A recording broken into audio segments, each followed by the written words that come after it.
कसं आहे की आता राजसाहेब त्या ग्रुपमध्ये जोडले गेले आणि राजसाहेबांवर तर कॉलेज विद्यार्थी असल्यापासून माझं इतकं प्रेम आहे की नॉर्मली कोणावरच मी निगेटिव्ह बोलत नाही, मी राजसाहेबांवर कधी निगेटिव्ह बोलत नाही.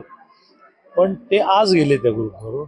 पण जो ग्रुप आहे, पवारसाहेब, उद्धवजी आणि काँग्रेसमध्ये कोणा एकाचं नाव घेता येत नाही म्हणून मग वडेट्टीवार, नाना पटोले, त्यांना लोकसभेला ईव्हीएम मध्ये घोटाळा वाटत नाही, लोकसभेमध्ये मतचोरी वाटत नाही आणि मग विधानसभेत वाटत.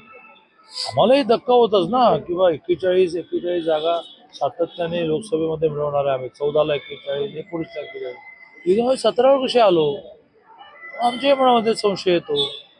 पण विश्वासच ठेवायला लागतो. काय झालेलं आहे की मोठ्या प्रमाणावर लोकशाहीमधल्या सिस्टीम्सवर हे आघात करत आहे.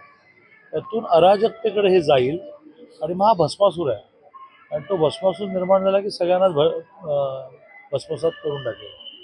तर ते उद्याच्या मोर्चामध्ये मला त्याला इंग्लिशमध्ये असं म्हणतात म्हणजे किंवा मराठीत आपण म्हणू की मनामध्ये एक आणि ओठावरती. जर मनामध्ये खरंच अशा प्रकारच्या गोष्टींमध्ये तुमच्या मनात राग असेल तर मग तो राग सदा सर्व काळ व्यक्त झाला.